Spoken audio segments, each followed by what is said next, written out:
Imagine this. You feel alone, sad, small, depressed, and needy.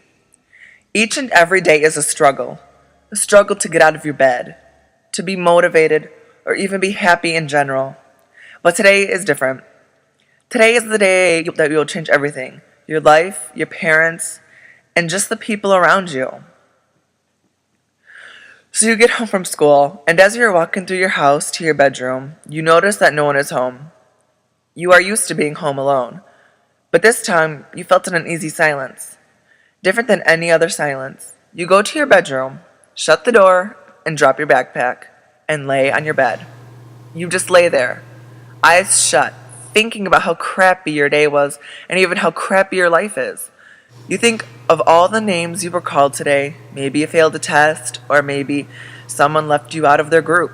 You ask yourself, why am I still here when all I ever want is to be gone? You think no one would even care whether you suffer with anxiety, weight issues, being bullied or abused. You know you've had enough. Pretending to smile will only get you so far. And then slowly get out of bed. You have so many emotions in you. You're both hurt, sad, and angry at yourself and at the world. You want to make a point to anyone who's ever hurt you and make them regret it. You know it has to be done. If you don't do it now, when will be your next chance? You break. You grab the pills because any other option sounded just too painful and scary. You grab a pen and a piece of paper. You write just enough to get your point across. You explained why you're doing this. You write to your friends and family telling them that it's not their fault, and you write to the bullies telling them it's theirs. You never name names, but they know who they are. Tears hit the paper as you finish. As you fold the paper, you've been crying harder because this is really happening to you. This is reality. You pick up the pills again and put them in your mouth. As you start to drift off, you feel regret, but it's too late. You scream out for help, but no one responds.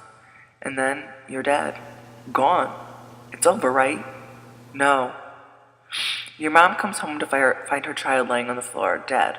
Everything shatters inside of her. You took a piece of her with you.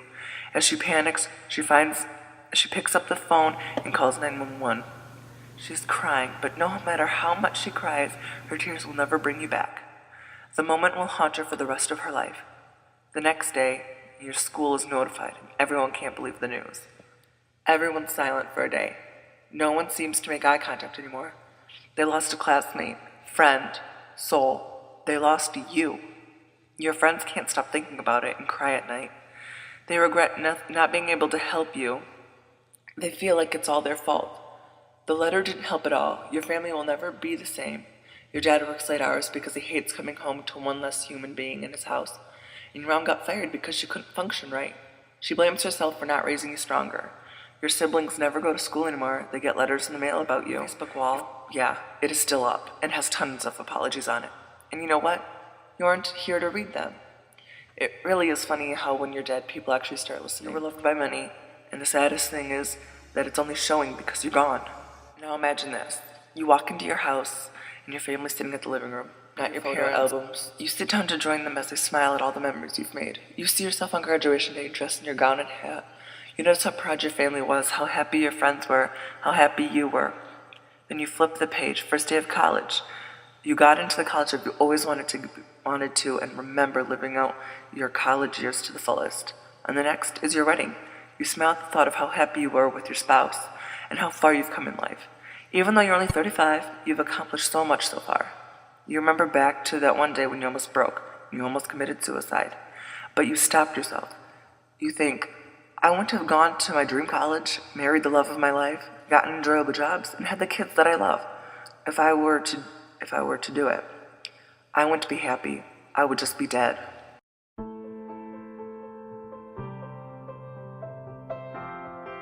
Why do you think it's more common for teens from this generation to have suicidal thoughts or commit suicide rather than like generations before? My first thought is that I think today there's more social media, so people hear about it a lot more because you have Twitter, you have Facebook. The second part is, I was reading some studies, and over the last 20 years, it has stayed about the same from 90 to 2010. So it did go down a little bit from 90 to 2010, but now it's back on the rise. There's a lot more stress on teenagers and younger kids just because of everything that is going on at home, schedules, curriculum that demand. How would you be able to tell if one of your friends or someone you know is having suicidal thoughts or actions? I think they'll act differently around you because they should be at their most genuine. I mean, when they're around you as their friend. So if you notice that they're doing things differently, maybe not hanging around you as much, just feeling down and depressed, and I think are all key things. What are some ways you could go about in helping someone who is having suicidal thoughts or actions?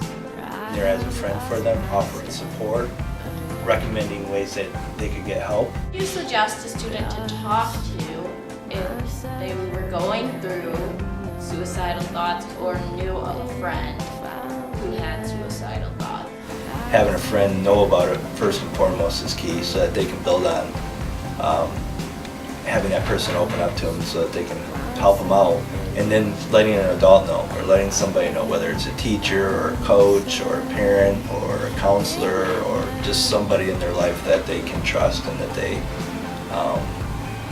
rely on, or someone that can give them help and go from there. Suicide is never the answer. You can get through anything as long as you believe in yourself, and trust me, you won't regret it. Whether you are suicidal, know someone who is, lost someone to it, I want to remind you that you are loved by people who you may never have thought loved you, even me. You can do it. You're a warrior. If you've ever had the chance to help someone out or even save their life, promise that you'll do it. Help them out, give them advice, show them that you care. It really is the least you can do.